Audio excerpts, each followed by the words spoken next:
sorting materials into groups। इस पाठ में हम देखेंगे कि किस प्रकार हम अलग-अलग पदार्थों को अलग-अलग समूह में डाल सकते हैं, उनके अपीयरेंसेस या फिर उनकी प्रॉपर्टीज और कैरेक्टरिस्टिक्स के आधार पर। 4.1 Objects around us. We have seen that our food and clothes have so much variety in them. Not just food and clothes, there is such a vast variety of the objects everywhere. We see around us a chair, a bullock cart, a cycle, cooking utensils, books, clothes, toys, water, stones, and many other objects. All these objects have different shapes, colors, and uses. Look around and identify objects that are round in shape. Our list may include a rubber ball, a football, and a glass marble. If we include objects that are nearly round, our list could also include objects like apples, oranges, and earthen pitcher. Suppose we are looking for objects that are edible. We might include all the items that we have listed in tables 1.2, 1.1, and 1.3 in chapter 1. We might also find that some of those round-shaped objects we just listed out are also in this group. बच्चों, हमारे आसपास जितनी भी अलग अलग वस्तुएं हैं, हमने देखा है कि इन सब में बहुत ज्यादा विभिन्नता होती है। केवल कपड़े और खाना ही नहीं, बल्कि हमारे आसपास हर एक चीज जैसे कि कुर्सियां, बैलगाड़ी, साइकिल, बर्तन, बुक्स, कपड़े, खिलौने, पानी, पत्थर वगैरह, यह सारे जो ऑब्जेक्ट्स होते हैं, ये हमें अलग अलग प्रकार के साइजेस में, शेप्स में और रंग में मिलते हैं। अब दोस्तों, आपके आसपास देखिए और गोल आकार की जो भी चीजें हैं उन्हें लिख दीजिए। इस लिस्ट में आपके पास आएगा रबर बॉल, फुटबॉल या फिर ग्लास मार्बल। अगर हम वे सारी वस्तुएं भी इंक्लूड कर दें जो करीब करीब गोल है, तो हमारे लिस्ट में सेब, संतरे, घड़ा, यह सारी चीजें भी आ सकती हैं। मान लीजिए कि आप ऐसी वस्तुओं का समूह बना रहे हैं जिन्हें हम खा सकते हैं, खाद्य पदार्थों का बना रहे हैं, तो आपके लिस्ट में वह सारी आइटम्स आ जाएंगी जो हमने चैप्टर 1 के टेबल 1.2, 1.1 एंड 1.3 में लिखी थी।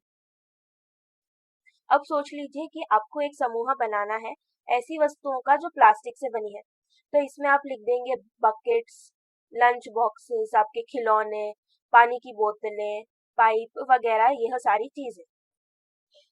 बच्चों, सारी वस्तुएं एक या एक से अधिक अलग अलग प्रकार के पदार्थों से बनी हुई होती हैं। यह सारे पदार्थ हो सकते हैं कांच, लोहा, प्लास्टिक, लकड़ा, रुई, कागज, मड, सॉइल वगैरह। क्या आप कुछ और एग्जाम्पल्स के बारे में सोच सकते हैं? Activity 1. Let us collect as many objects as possible from around us. Each of us could get some everyday objects from home, and we could also collect some objects from the classroom or from outside the school. What will we have in our collection? Chalk, pencil, notebook, rubber, a hammer, nail, soap, spoke of a wheel, bat, matchbox, salt, potato. We can also list objects that we can think of but cannot bring to the classroom. For example, wall, trees, doors, tractor, road. बच्चों, activity 1 के लिए आप आपके आसपास से जितने अलग अलग ऑब्जेक्ट्स उठा सकते हैं उतने कलेक्ट कर लीजिए। यह ऑब्जेक्ट्स कुछ भी हो सकते हैं, जैसे कि चॉक, पेंसिल, नोटबुक, आपकी रबर, डस्टर, एक हथौड़ी, खिल्ली, साबुन, स्पोक ऑफ अ व्हील, आपका बैट या फिर मैच बॉक्स, नमक, आलू वगैरह कुछ भी हो सकता है। हम इस लिस्ट में ऐसी चीजों का भी नाम लिख सकते हैं जो हम स्कूल ले नहीं जा सकते, जैसे कि दीवार, पौधे, पेड़, दरवाजे, ट्रैक्टर, रास्ता, यह सारी चीजें। Separate all objects from this collection that are made from paper or wood. This way, we have divided all objects into two groups. One group has the objects that are made from paper or wood, while the other group has the objects that are not made of these materials. Similarly, we could separate the things that are used for preparing food. तो बच्चों, हमने जितने भी objects collect किए, अब हम इन्हें दो समूहों में बांट देंगे। एक समूह में हम ऐसी चीजें रखेंगे जो कागज अथवा लकड़े से बनी हुई हैं, और दूसरे समूह में ऐसी चीजें जो कागज या लकड़े से नहीं बनी। हम इसी प्रकार अलग अलग वस्तुओं को सेपरेट कर सकते हैं। हम हमारे कुछ खाद्य पदार्थों को भी ऐसे सेपरेट कर सकते हैं खाना बनाते समय। Let us be a little more systematic. List all objects collected in table 4.1. Try to identify the materials that each one is made of. It would be fun to make this a large table, collecting information about as many objects as possible. It may seem difficult to find out the materials out of which some of these objects are made. In such cases, discuss with your friends, teachers and parents to identify the materials. बच्चों अब एक काम करते हैं, हमने इस list में जो भी सारे ऑब्जेक्ट्स के नाम लिखे हैं, हम इन सारे ऑब्जेक्ट्स के नाम को टेबल 4.1 में भर देते हैं और फिर आइडेंटिफाई करने की कोशिश करते हैं कि वह सारी वस्तुएं कौन से पदार्थों से बनी है। यह करने में बहुत मजा आएगा। इस टेबल को आप जितना लंबा चाहे उतना लंबा बना सकते हैं। अगर आपको कोई चीजों की आइडेंटिफिकेशन में यदि प्रॉब्लम हो रही है तो आप अपने टीचर्स या फिर अपने मॉम डैड की हेल्प ले सकते हैं, उनकी सहायता ले सकते हैं। तो बच्चों 4.1 में सबसे पहला कॉलम है ऑब्जेक्ट्स का और दूसरे कॉलम में materials they are made of. तो सबसे पहला है प्लेट, यानी कि अपनी थाली जो होती है वो। तो बच्चों थाली बन सकती है स्टील से या फिर कांच से या फिर प्लास्टिक से या फिर और भी कोई चीजों से, जैसे कि लकड़ी की भी थाली होती है। फिर आता है पेन। तो बच्चों पेन बनता है प्लास्टिक से और मेटल से। इसी प्रकार आप इस टेबल को कंप्लीट करेंगे अलग अलग आइटम्स के नाम लिखकर।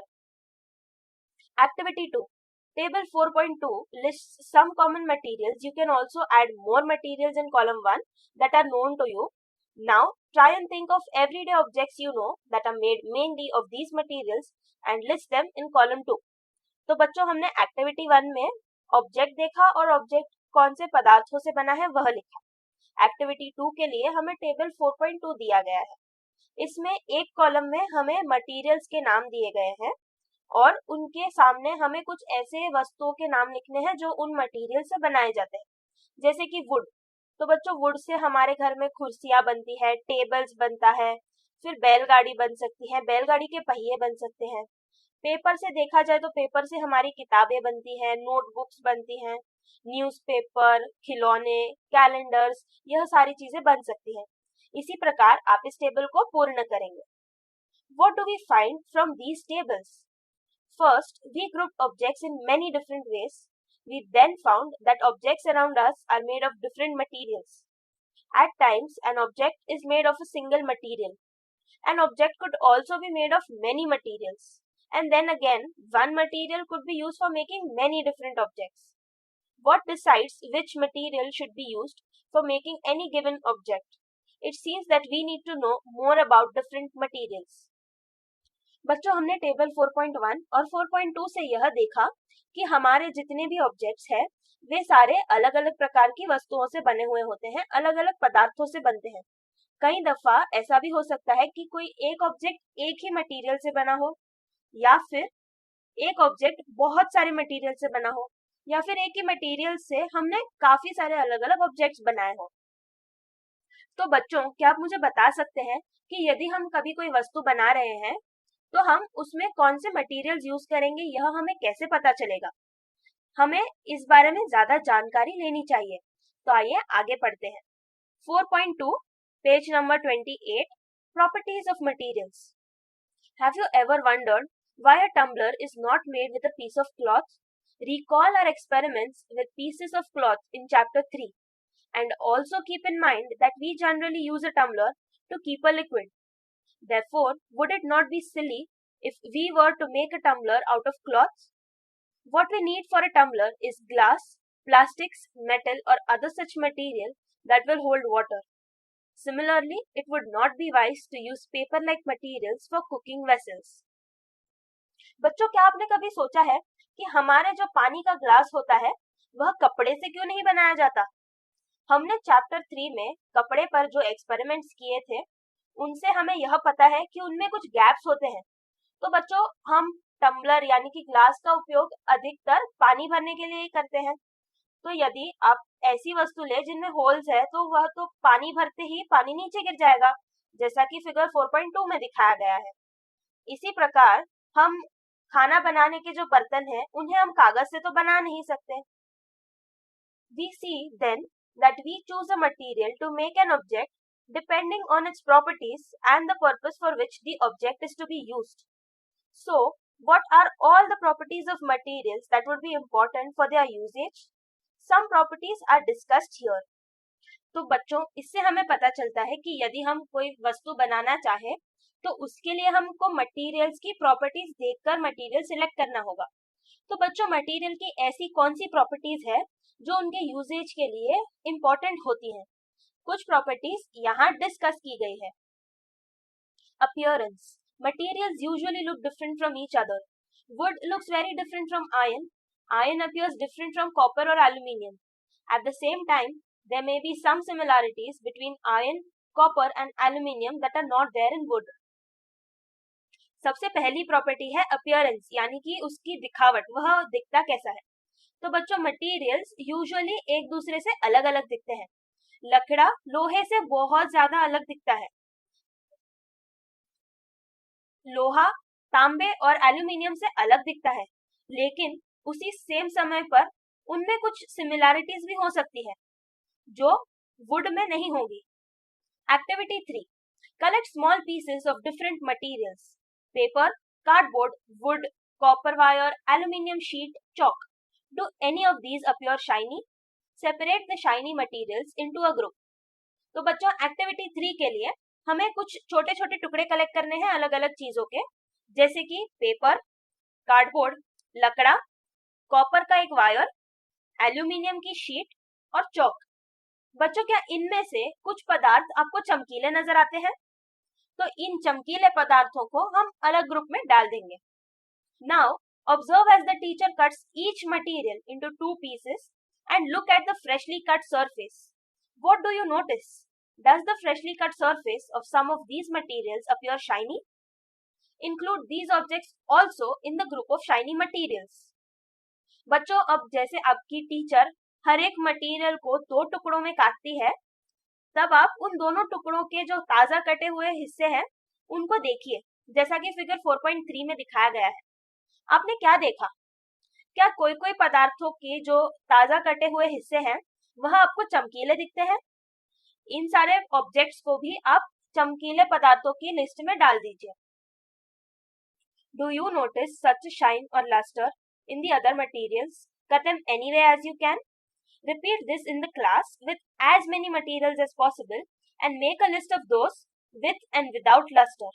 Instead of cutting, you can rub the surface of material with sandpaper to see if it has luster. दोस्तों क्या आपने दूसरे पदार्थों में भी इस प्रकार की चमक देखी? आप उसे कोई भी तरह से जब काटे तब। यह प्रोसेस हम क्लास में रिपीट करेंगे अलग अलग मटेरियल्स के साथ, और हम ऐसे मटेरियल्स का नाम लिखेंगे जो काटने पर चमकीले दिखते हैं।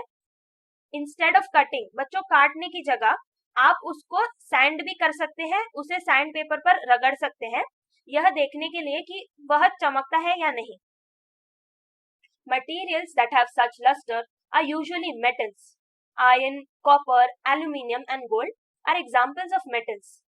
Some metals often lose their shine and appear dull because of the action of air and moisture on them. We therefore notice the luster only on their freshly cut surface. When you visit an ironsmith or a workshop, look out for freshly cut surfaces of metal rods to see if they have luster. तो बच्चों ऐसे पदार्थ जिनमें इस प्रकार की चमक होती है वे अधिक तौर पर धातु होते हैं, जैसे कि लोहा, तांबा, एल्यूमिनियम, सोना, यह सारे धातु हैं। बच्चों कुछ कुछ धातुओं की चमक कुछ समय बाद कम हो जाती है और वे डल दिखने लगते हैं। ऐसा इसलिए होता है क्योंकि जो धातु है वह हवा के साथ रिएक्ट करता है, जिससे उस पर एक ऑक्साइड की परत बन जाती है और आपको धातु की चमक कम दिखने लगती है। इसलिए हमें लस्टर यानी कि धातुओं की चमक जो होती है वह हमें केवल ताजा कटे हुए हिस्सों पर ही दिखती है। जब आप किसी सोनार की दुकान पर जाएं, तब आप वहां जाकर ताजा कटे हुए लोहे के या फिर सोने के टुकड़े देखना, तब आपको वह चमक दिखेगी। Hardness, when you press different materials with your hands, some of them may be hard to compress while others can be easily compressed. Take a metal key and try to scratch with it the surface of a piece of wood, aluminium, a piece of stone, a nail, candle, chalk, any other material or object. You can easily scratch some materials, while some cannot be scratched so easily. Materials which can be compressed or scratched easily are called soft, while some other materials which are difficult to compress are called hard. For example, cotton or sponge is soft, while iron is hard. बच्चों, आपने देखा होगा कि आपके आसपास कई सारी वस्तुएं ऐसी होती है जो दबाने पर आसानी से दब जाती है, लेकिन कुछ वस्तुएं ऐसी भी होती है जिन्हें आप बहुत ज्यादा जोर लगाकर भी दबाए तो भी वे दब नहीं जाती। बच्चों, एक लोहे की चाबी ले लीजिए और उससे अलग अलग चीजों को खरोचने की कोशिश करिए, जैसे कि लकड़ा, एल्यूमिनियम, एक छोटा सा पत्थर या फिर खिल्ला, मोमबत्ती, चौक, ऐसे कोई भी पदार्थों को आप उससे स्क्रैच करने की कोशिश कीजिए। बच्चों, आपको मालूम पड़ेगा कि कुछ चीजें आसानी से खरोची गई, लेकिन कुछ चीजें बहुत कड़क थी, उन्हें आप आसानी से नहीं खरोच पाए। तो बच्चों, ऐसे पदार्थ, ऐसे मटेरियल्स जिनको आप आसानी से खरोच सकते हैं उन्हें हम सॉफ्ट कहते हैं, और ऐसे पदार्थ जिन्हें आप आसानी से नहीं खरोच पाए उन्हें हम हार्ड मटेरियल्स कहते हैं, जैसे कि रुई और स्पंज, यह दोनों सॉफ्ट है, जबकि लोहा यानी कि आयरन हार्ड है।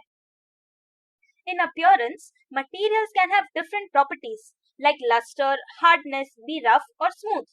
Can you think of other properties that describe the appearance of a material? बच्चों, दिखावट में किसी भी पदार्थ की अलग अलग प्रॉपर्टीज हो सकती है, जैसे कि चमक यानी कि लस्टर, फिर आता है हार्डनेस, या फिर वह रफ भी हो सकता है और स्मूथ भी हो सकता है। क्या आप और कुछ प्रॉपर्टीज सोच सकते हैं जो मटेरियल्स के या फिर पदार्थों के अपीयरेंस को डिस्क्राइब करता है? सल्यूबल और insoluble. Activity 4, collect samples of some solid substances such as sugar, salt, chalk powder, sand and sawdust. Take 5 glasses or beakers. Fill each one of them about 2/3 with water.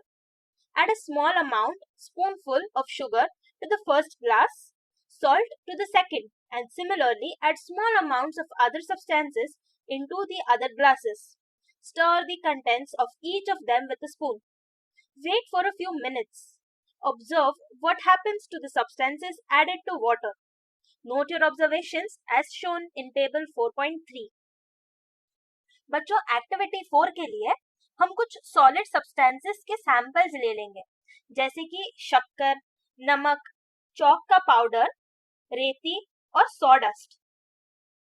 5 glasses या फिर beakers ले लीजिए और उन्हें पानी से भर दीजिए लगभग 2/3 तक। अब इसमें एक एक चम्मच शुगर डालिए, एक में नमक, फिर एक में चौक पाउडर, सॉडस्ट, इसी प्रकार पांचों बीकर में 5 अलग अलग पदार्थ एक एक चम्मच डाल दीजिए। फिर इसे अच्छे से स्टर कर लीजिए, मिक्स कर लीजिए और देखिए कि क्या होता है। हमारे सारे ऑब्जर्वेशंस को हम टेबल 4.3 में लिख देंगे। बच्चों, हमें पता है कि नमक और शक्कर पानी में आसानी से घुल जाते हैं और गायब हो जाते हैं, तो हम यहाँ लिख देंगे कि डिसअपियर्स कंप्लीटली इन वाटर। फिर आती है बच्चों रेती। सैंड का हमें पता है कि वह पानी में यदि हम डालकर हिला ले, उसे अच्छे से मिक्स कर ले, तो भी वह उसमें घुल नहीं जाती। कुछ देर बाद आपको दिखेगा कि वह पानी में नीचे बैठ जाएगी, तो this does not disappear completely in water. फिर आता है बच्चों चॉक पाउडर। चॉक पाउडर को यदि आप पानी में डालें तो वह घुल तो जाता है, लेकिन पानी का रंग बदल जाता है, वह पूरी तरह से डिसॉल्व नहीं हो जाता जैसा कि नमक और शक्कर में होता है, तो हम लिख देंगे does not disappear completely in water. फिर आता है बच्चों सॉडस्ट। सॉडस्ट कभी भी पानी में डिसॉल्व नहीं होगा। तो बच्चों, यह था आपका टेबल 4.3। हमने देखा कि कुछ पदार्थ पानी में डिसॉल्व हो गए, घुल गए, और कुछ पदार्थ ऐसे थे जो पानी में पूरी तरह से नहीं घुले। ऐसे पदार्थ जो आसानी से पानी में घुल जाते हैं उन्हें हम सल्यूबल सब्सटेंसेस कहते हैं, और जो ऐसे पदार्थ हैं जिन्हें हम पानी में डालें तो वह उसमें घुल नहीं जाते, उसे हम इनसल्यूबल सब्सटेंसेस कह देंगे। Water plays an important role in the functioning of our body because it can dissolve a large number of substances. Do liquids also dissolve in water? हमारे शरीर में पानी का बहुत महत्व होता है। हमारे जो सब्सटेंसेस होते हैं, जो भी हम खाने में अंदर लेते हैं, वह सारे पानी में डिसॉल्व होकर हमारे बॉडी को न्यूट्रिशन देते हैं। तो बच्चों, क्या लिक्विड्स भी पानी में डिसॉल्व हो सकते हैं? चलिए देखते हैं। Activity 5, collect samples of vinegar, lemon juice, mustard oil और coconut oil, kerosene or any other liquid. Take a glass tumbler, fill it up to half with water. Add a few spoonfuls of one liquid to this and stir it well. Let it stand for 5 minutes. Observe whether the liquid mixes with water. Repeat the same with other liquids, as many different liquids as are available to you. Write your observations in table 4.4. Activity 5 के लिए बच्चों हमें कुछ अलग अलग liquids इकट्ठा करने होंगे, जैसे कि विनेगर, नींबू का रस, राई का या फिर नारियल का तेल, केरोसिन या फिर और अन्य कोई भी लिक्विड। एक ग्लास ले लीजिए और उसे आधा पानी से भर दीजिए। अब इसमें कुछ चम्मच उन लिक्विड्स का डालिए एक एक करके और उसे कुछ देर रहने दीजिए बिना हिलाए। थोड़ी देर बाद देखिए कि क्या वह लिक्विड्स पानी के साथ घुल गए या फिर अलग हो गए। आपके जो भी ऑब्जर्वेशंस है उन्हें टेबल 4.4 में लिख दीजिए। We notice that some liquids get completely mixed with water. Some others do not mix with water and form a separate layer when kept aside for some time. Some gases are soluble in water whereas others are not. Water usually has small quantities of some gases dissolved in it. For example, oxygen gas dissolved in water is very important for the survival of animals and plants that live in water.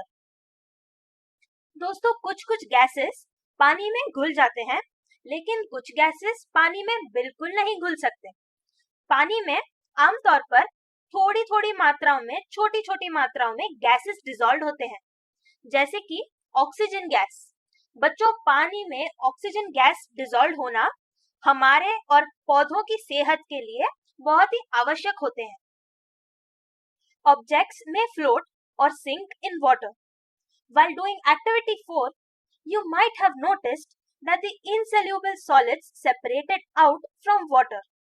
You may have also noticed this with some liquids in activity 5. Some of these materials that did not mix with water floated to the surface of water. Others may have sunk to the bottom of the tumbler, right? We notice many examples of objects that float in water or sink. Dried leaves fallen on the surface of a pond, a stone that you throw into this pond, few drops of honey that you let fall into a glass of water. What happens to all of these? दोस्तों, activities 4 करते समय आपने देखा होगा कि कुछ इनसेल्युबल solids जो थे वे पानी से अलग हो गए। आपने यह लिक्विड्स के साथ भी देखा होगा एक्टिविटी 5 में। इनमें से कुछ पदार्थ ऐसे थे जो पानी के साथ घुल नहीं गए और पानी के ऊपर सरफेस पे आके रुक गए, लेकिन कुछ पदार्थ ऐसे भी थे जो गिलास के नीचे जाकर बस गए। तो बच्चों, अब जल्दी से याद कर लेते हैं हमने इस चैप्टर में अब तक क्या सीखा। हमने सबसे पहले हमारे आसपास अलग अलग प्रकार की वस्तुएं देखी, फिर हमने उन वस्तुओं को अलग अलग समूह में डाला। तो दोस्तों, चलिए अब जल्दी से याद कर लेते हैं हमने इस पाठ में अब तक क्या सीखा। हमने सबसे पहले प्रॉपर्टीज देखी 4.2 में। तो बच्चों, प्रॉपर्टीज में सबसे पहली प्रॉपर्टी थी अपीयरेंस। अपीयरेंस यानी कि उस पदार्थ की दिखावट। अगली प्रॉपर्टी थी हार्डनेस। हमने देखा कि हमारे पास जो पदार्थ है वह हार्ड है या फिर सॉफ्ट है। अगली प्रॉपर्टी हमने देखी सल्यूबल और इनसल्यूबल। जो पदार्थ है सॉलिड या फिर लिक्विड पदार्थ, वह पानी में घुल जाता है या नहीं, इसके आधार पर हमने एक और अलग समूह बना लिया। अगले मॉड्यूल में हम देखेंगे कि कौन से मटेरियल्स, कौन से ऑब्जेक्ट्स हैं जो पानी पर फ्लोट होते हैं और सिंक नहीं होते, और हम यह भी देखेंगे कि इसके पीछे का कारण क्या होता है। तो बच्चों, मिलते हैं अगले मॉड्यूल में।